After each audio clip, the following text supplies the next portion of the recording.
All right, boys. Face Off Academy Breakdown 2.0. We have my esteemed colleagues, Greg Gurenlian with the Redwoods Lacrosse Club and Trevor Baptiste with the Atlas Lacrosse Club going at it today in their first meeting of the 2019 season. So we're going to break down, just kind of have a discussion, just the head-to-head matchup and just hear from both sides. And I'll be hanging out in the middle, just kind of asking questions, mediating. So, Greg, why don't you hit start and we will run through this first face-off. Yeah, I was pretty jacked up about this. One, because I got to play lacrosse again. I got like a 1-year pass to do that. Yeah, I keep forgetting like you've retired. So I was so excited to play lacrosse again, but also, Trevor and I, other than taking some reps together, never actually faced off against each other, except for when we did it in Israel to get ready for games. So it was pretty awesome because we basically know everything about each other. And I think the only thing that I wasn't sure of is what the face-off rules were. Right. We tirelessly went over face-off rules for 4 months before the PL started, and somehow no one knew what the actual rules were on game day. So I think me and Trevor were both kind of going out there going, I don't know. We'll see, because training camp was a mess too. They kept moving the lines around and stuff like that. So, but I was just so excited to play. It was pretty cool. And Trev, what was like kind of your mindset coming in here, the first time going against Greg? I was really excited, like Greg said, first time we ever faced off against each other in a game. So I was excited about that. And then also kind of like Greg alluded to, like the ruling situation was a little gray. So going out, I'm looking like I just didn't know what was going to happen. Like I didn't know what they were going to be calling or what they weren't going to be calling, what was going to be the normacy of a face-off. So that was a little nerve-wracking going in. But aside from that, I was just excited to get it going. And obviously, first time going against Greg, first PLL game in this big league. Like it was really it was a cool moment. Was this the first? No, this was game 2, right? No, this was game one. This was the game first 1. weekend. Yeah. Got it. I think we were the third game of the weekend, though, right? Were we the third game of the weekend? Yeah, I think so. Yeah, that's what I mean. Yeah, so. And the 2 games before that went into overtime. Yeah, that was the Arthurs and Chrome. Yeah. Yeah, so and I was just jacked up about the league and all of it. Like you could feel the energy in the stadium about like the PLL. Like it was really cool. And we were all kind of like watching the first game, like how are we going to come out? Like what are we going to do here? And yeah, I was just so excited to play again. And then also we're walking out there. I remember walking past the first wing line and being like, damn, these wings are pretty close. I can hear them breathing. Yeah, I can see Understein's definitely going to hit me. Yeah, okay, let's get it rolling here. We got Maddie Palin, head official of the PLL. Best cadence in sports. Yes. And oh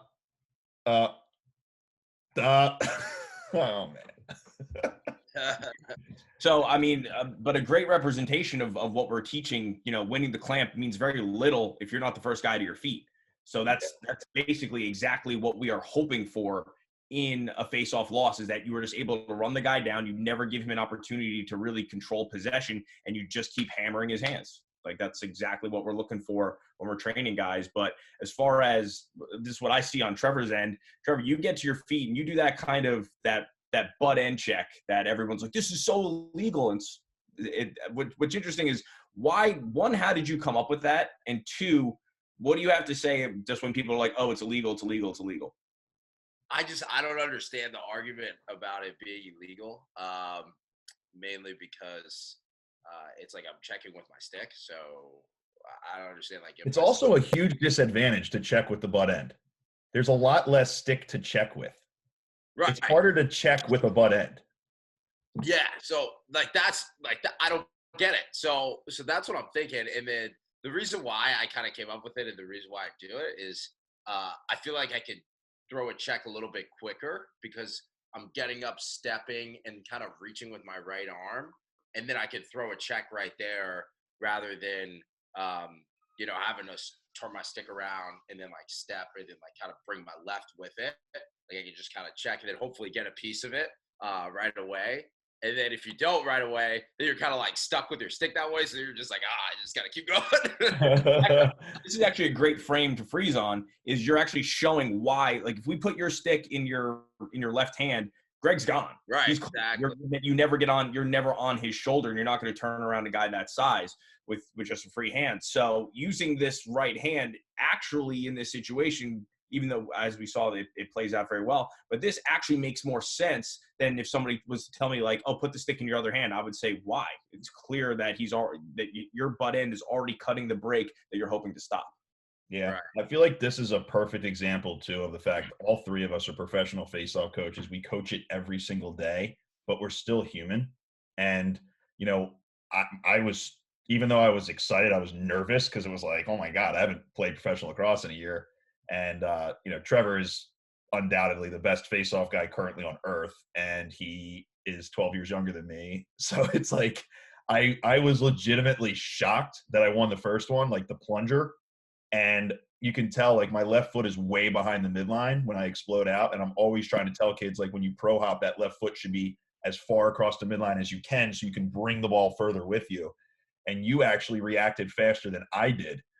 Trev, you got to your feet. You're almost in front of me, and I'm trying to exit. And it was just like a pure case of, like, I coach this full time, but I'm rusty and I'm a human. And your explosion out of your stance was great. And that's the thing that kids don't understand is, you don't get a career face-off percentage as high as yours by only trusting that you're going to win clamps. Like, you win a high percentage because you also win back some that you lose, right? Any other guy in the league, this is a clean, fast break. And you got to your feet. And I would say maybe Bones Kelly's the only person I could probably say would, like, get to his feet as fast as you to win back this. And now you're up 1-0 instead of the other way around and possibly giving up a 4-on-3. Yeah, you know, like I think sometimes when I'm getting to my feet, I appreciate all that stuff. But when I'm getting to my feet, it's like everything just kind of goes blurry. I'm just like, oh God, I'm gonna get scored on. Like, just get busted, yeah, but that's what you know? training is, right? Because you train this footwork, you don't have to think about it. You just react and do. That's right. And you hunt me down for like 20 yards. Right here, I knew it was over. And I'm on my hands and knees. I'm going, oh, this is going to be on Instagram. That's And then, of course, you know, I run off the field, which is a rookie mistake, and I almost give up a goal. So that's, you know, 14-year vet making rookie mistakes because, you know, you're in the moment and you're just so excited. Yeah, I do. I feel like too in that like situation, like you subbing. I feel like if the field was a regular size, it probably would have been a good sub because we were so deep in the zone. Yeah, because we lose that 10 yards in the center. Yeah, you know, it's right. like that's like something that with the PLL that's new as well. You know, if that was an MLL field, down near the arc is usually a real safe place to run off the field, especially because I generally think I'm fast enough to get there. Right. But you're right. I think that was getting the field dimensions down was like, it took 3 weeks, I feel like, for most face-off guys to really figure it out. I think for most of the league, it was like that. You know, you have a lot of shot clock violations or guys shooting too soon type of thing because they were worried about shot clock violations. I think by like week 3, everybody had it. But like, I mean, how much it's the chef's kiss. It's the best version of lacrosse. Oh, it's so much fun. So much better. I feel bad that like not every, like I hope that these rules trickle down. I agree. And then right here, KU gets my arm. Right. And that's when I'm sitting there going, what's legal? Like, and once he got my arm, that was over. Like, I thought I might have had a piece, but like Trev's just too big and strong. Once I got pulled off the ball, like, it's done. We go over that Understein situation. I remember in training camp looking over at I forget who it was. I think it was just an inter squad scrimmage with Atlas, and it was Trevor and Mattis locked up, and I can see Chris just lifting his head up as Understein's just whacking him and just like underneath him, just like going up and down into his stomach. He's going, "What's going on? What's going on?" Yep. So right here. So we got a good one. Yep. He's going ham. And look, the ref's like, that looks fine. This is what it's always been. That's phenomenal. Yo, Sexton is so good on the wings. He's so It's a great GB right there. So I think Trevor had 3 shots on the first 3 faceoffs.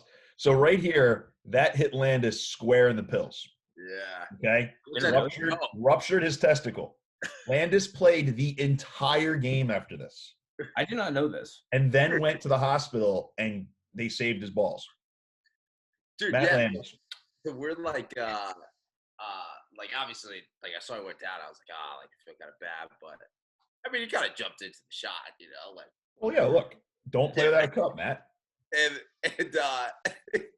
then after the game, everyone's like, oh, like Landis has to like go to the hospital, like he got hit in the nuts. And I'm like, wait, like I took that shot in the beginning of the game, like that couldn't have been me. They're like, no, it was you. And I was like, wow. Like, It was definitely you. And you definitely meant it. Oh, man.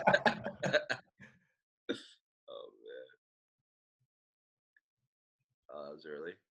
So people realize Trevor and people were so confused by the stat line because they gave no like backstory at all. Right. They were like, Greg and Trevor both went over 50%. And everyone's like, that's impossible. Well, when you go early, you can't take the next one. And they both went 3 for 3 against Poles. So this is the best shot ever. Like this camera is so incredible for our position. A nice 270 out there, Greg. That was good. Standing neutral grip, man.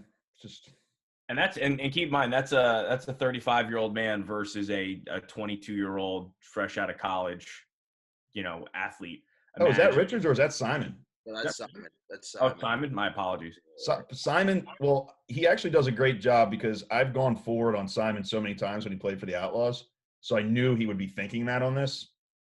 So I think I kept the guys a little bit like +2 on the offensive side of the field. I didn't want to go all the way up and make it obvious because Simon's done this so many times with me. So I just wanted enough to clear space for that 270. And again, Simon's 6 foot 100. Yeah, like that's the only way to get away from him. Like is to land that 270 that clean and put him on your back. And he's good. He's formidable. Like if you just stand up. Oh yeah. Here's where I was like, maybe I can go SNG versus Trev. Nope. Heavy body. I just got luck. I got that as he turned away. I got that can opener. I mean the shovel. And this is what I've been telling kids. Like, I pushed you into the fence on this one. Yeah, you did. I got smoked. About that.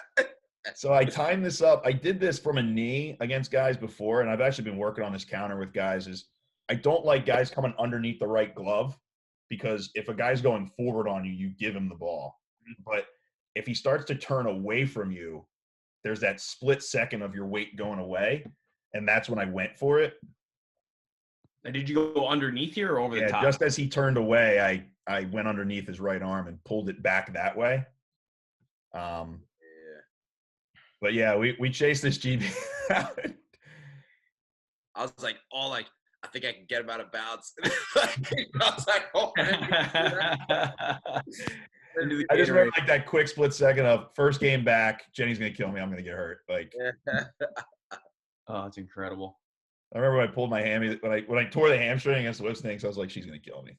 That's all I could think about.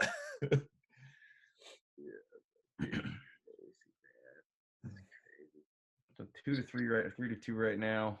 End of the first. Quick cadence from Maddie. Yeah. Solid lockup. This is my fault. I gotta solve down more. See how I'm like sitting back. And that's good, Trev. You just kept your weight on the right hand, waited for me. Oh no. PR. Harvey. Yeah. Harvey's the most underrated player in the league, by the way. He got like right into my hip. Like, yeah. I should he literally cut you off. Yeah. I should have protected myself so you got my back. I just don't know how you could have though. Like right here. You're walking towards the ball. Yeah, like I'm going past you and Harvey just baits you. See how he's already moving that way? Yeah. Hartsy's standing in front of him. So Harvey can go any way he wants instead of teeing him up and pushing him one side or the other. And Harvey just, as soon as you turn your head to the right, he explodes there. Yeah. There's nothing you could have done. I didn't see him. Yeah, that was blindside. I mean, he's a clean hit, but I'm saying like you're not going to see that. He's over here out of your peripheral. Yeah. Yeah, it was But that's just another thing. Like in the MLL, you would have had probably another second to pick up that ground ball, absorb that hit, because you would have had a second to just get control and take that next step. In the PLL, everybody's on you. It's just it's crazy how fast the guys come in. And that's the thing, like with Trev's so hard to scout. Like, this is why you're so hard to scout, right? Like, my wings improvised and stayed back on the left side, and you immediately saw that and went through your legs TTL on the defensive wing.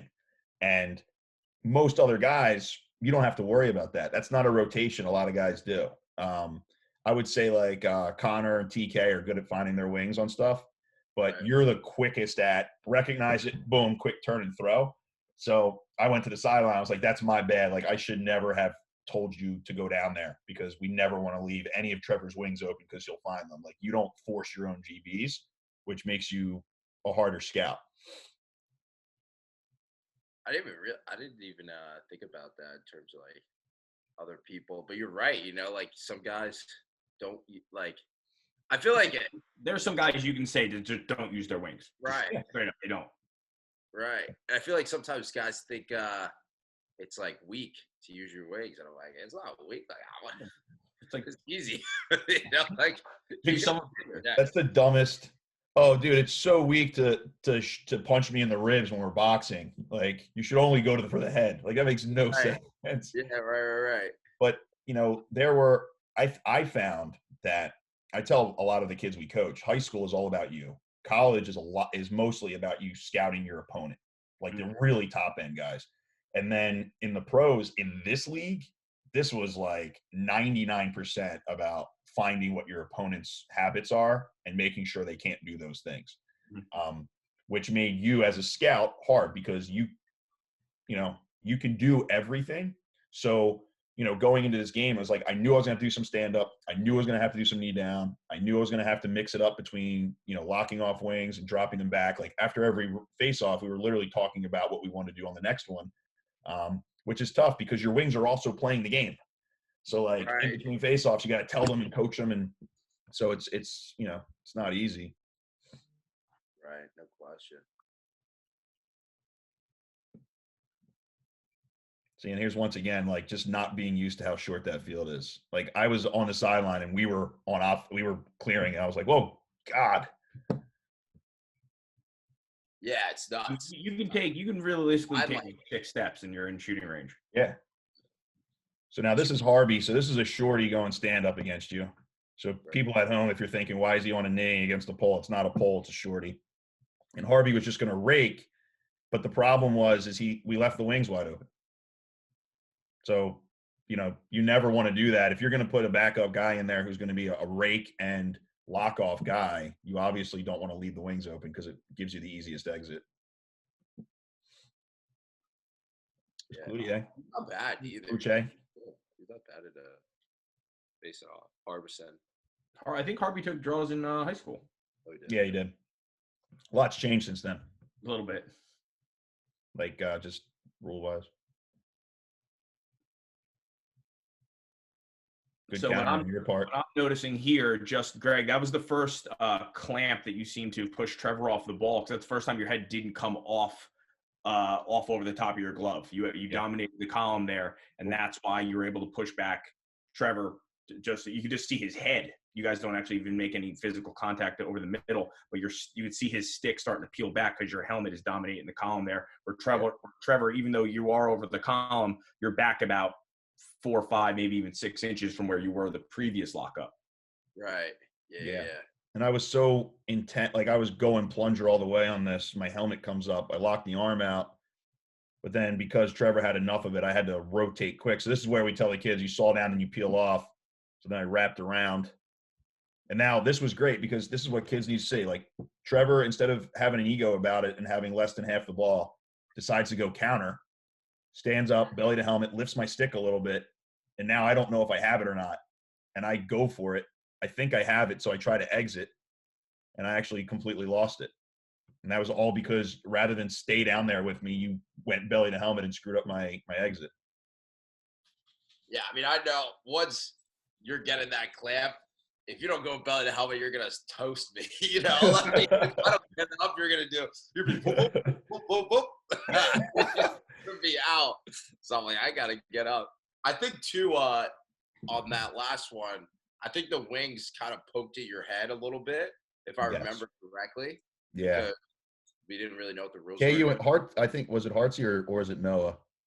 I think that's Tree right now. Yeah, I it's think Tree. KU. You're But right. I just remember at that point.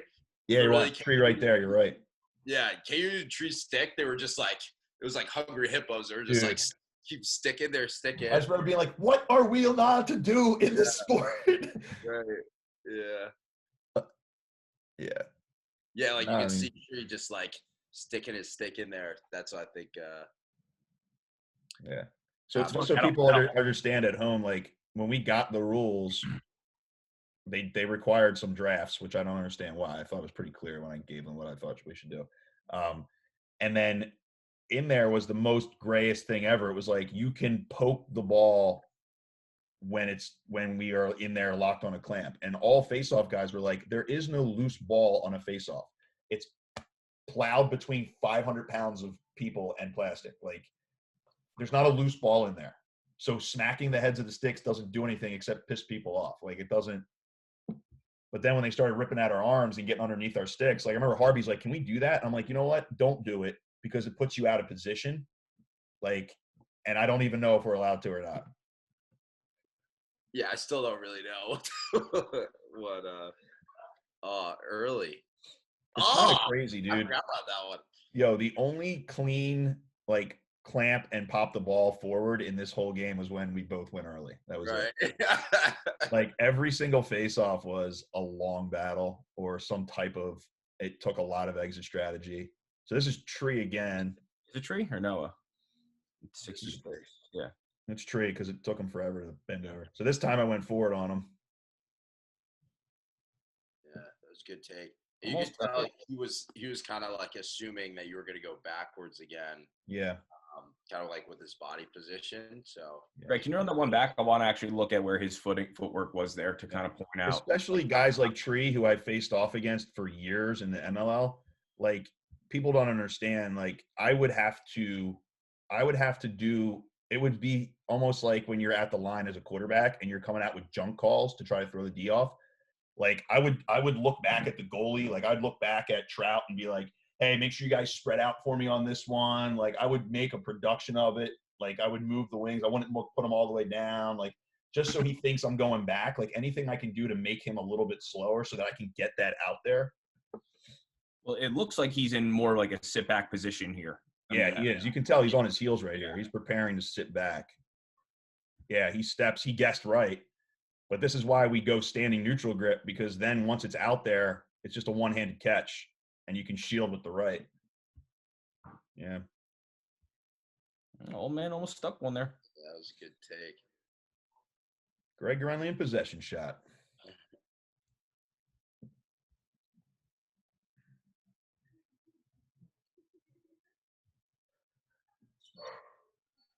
Oh, this is a long clip. It's a long clip. Maybe we score. I don't know. Oh, there we go.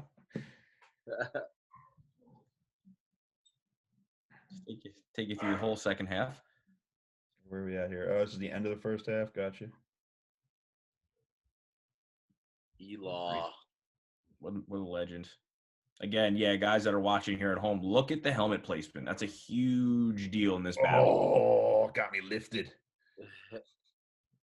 I had to put all of my weight down to not let that happen. That's a tough GB, dude. He got that? Yeah. Wow. Yeah. What, he hit the brakes? Yo, wow. Trev lifted me up. I literally put my whole body on my right hand. He just took me right off the ground on that. I was like, no. Yeah, watch this. Boom.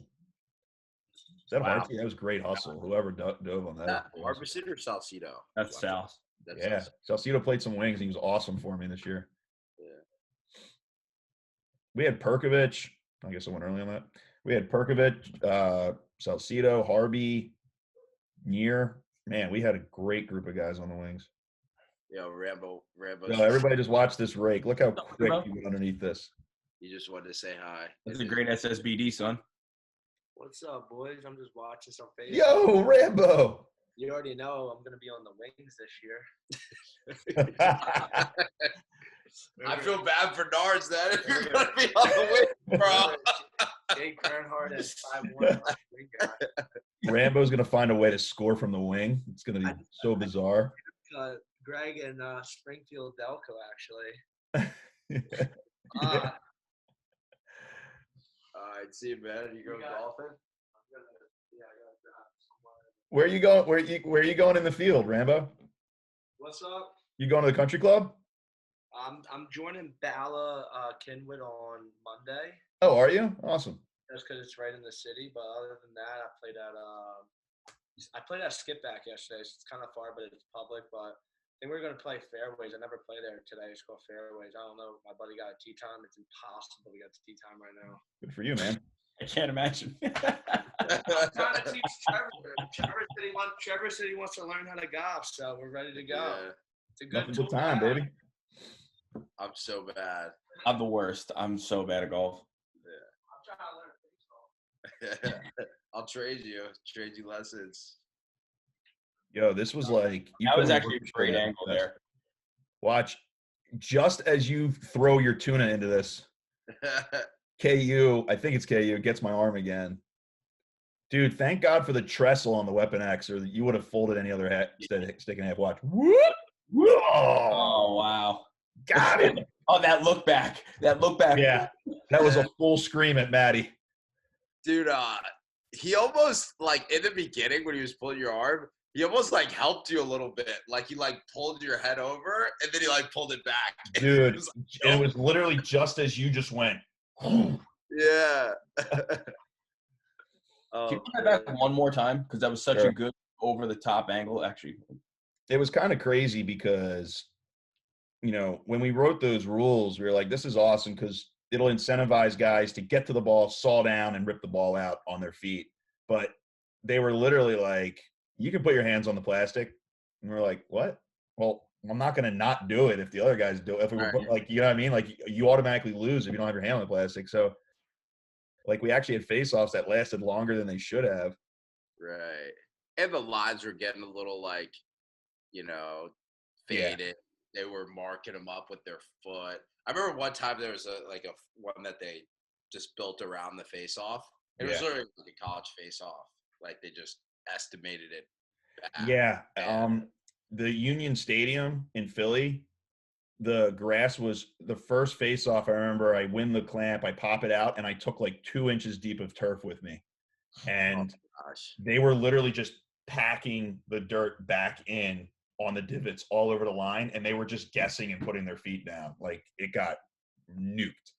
But I will say, I think the rest of the year, so people understand, like, go to on this YouTube channel, go to the PLL rules when we explain them. The referees, the reason we would get set up so quick is the ball would already be on a blue dot. Those lines you see, you can look right where the head of my stick is. This is a line that you would line the head of your stick up to. And the referees would put their foot on either one of those lines. So they would just say down, and all we would do is line our head right up against their foot, and they would say set and back out. And it was the quickest, best mechanic ever. The only downfall is when the field really gets torn up, it could be an issue. But that's why they had the stencil on the sideline to respray if they needed to.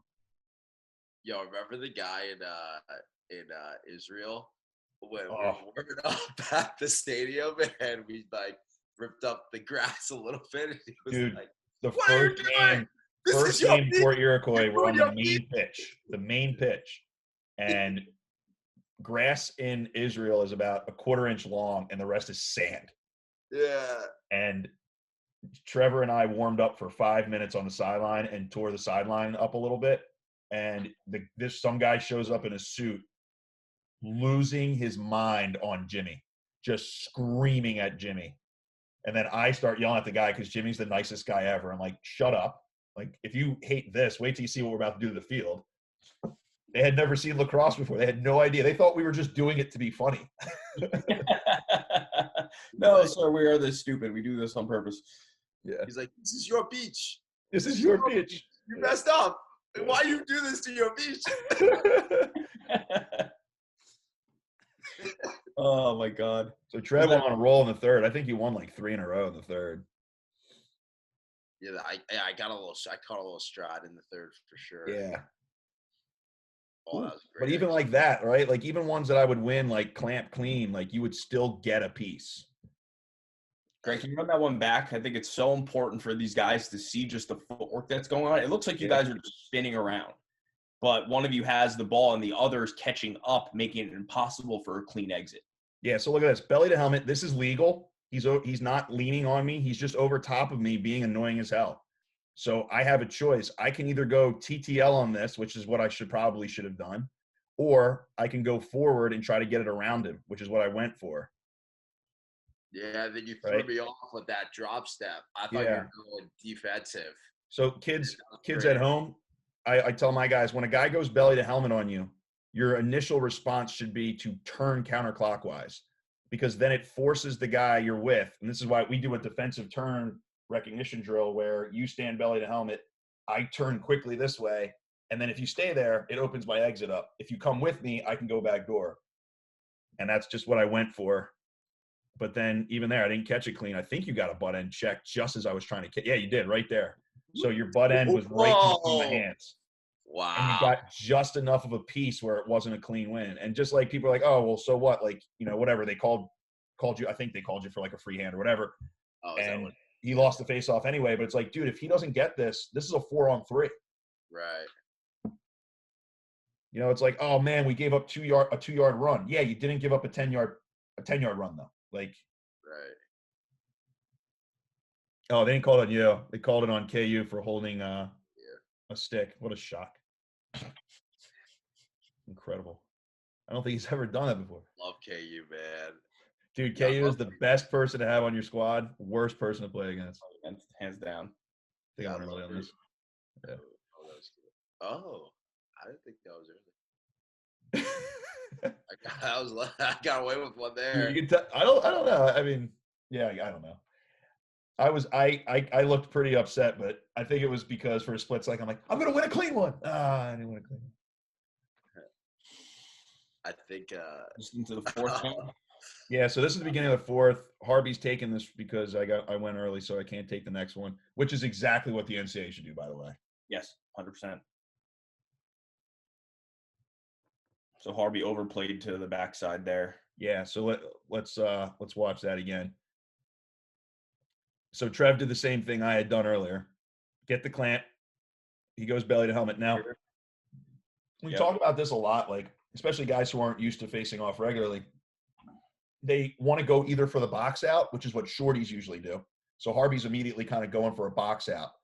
And then LSMs tend to drop step. So their right foot goes this way. The perfect thing to do is take your right foot and step right to the midline. Because now, and then just stay belly to helmet, because then you have to make the guy who's on a knee, he has to make the first move. And remember, if you make him make the first move, he's now used his step. And if you can get him to make a second step, now it's withholding.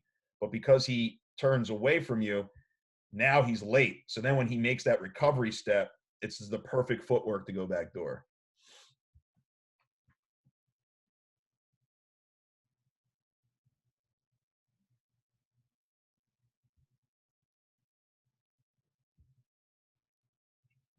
Again, this helmet dominating the column battle. Yep.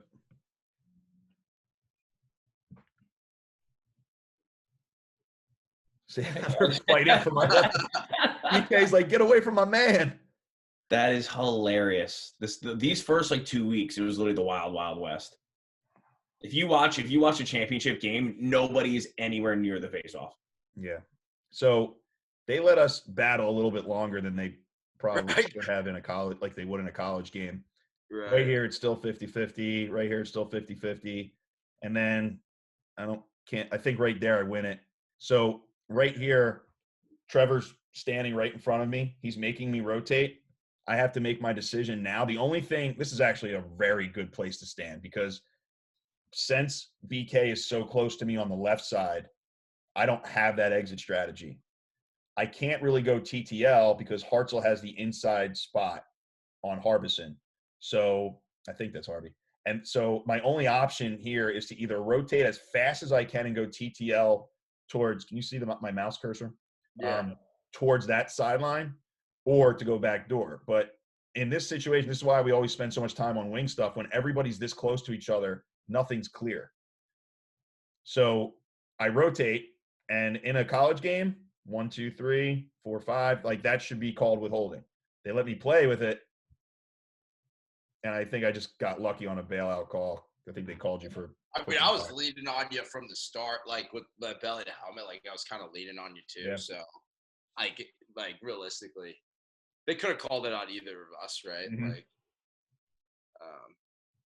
oh, I thought he made that save. Wow. I guess you went early on that one. Yeah.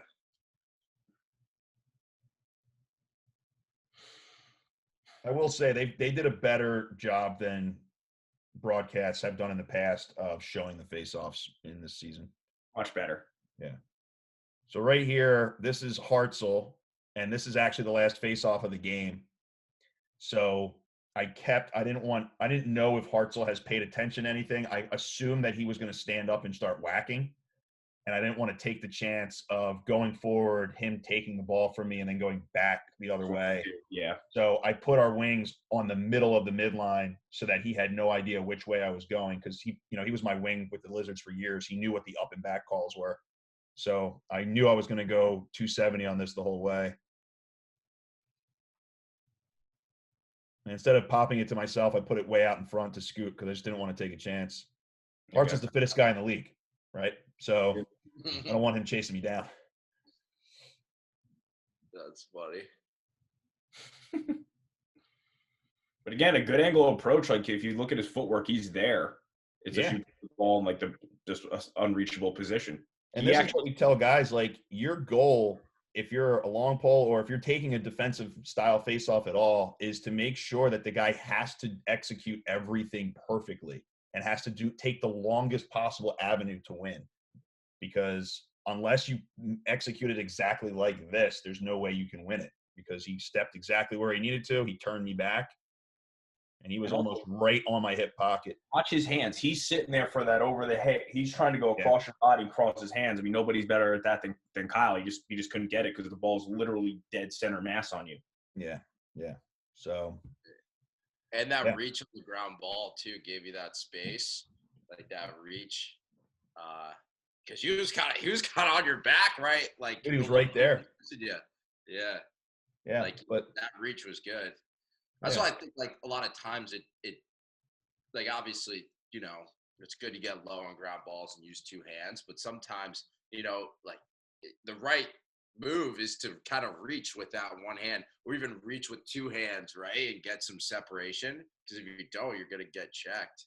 Well, I think for a long time, it was so like, I know when I was in high school, it was like, you shoot the ball behind the back, take a lap, and that was the way it was in the States for a long time, until Canadians start dunking on everybody behind the back. And everyone's like, well, maybe we could just practice this and then get good at it.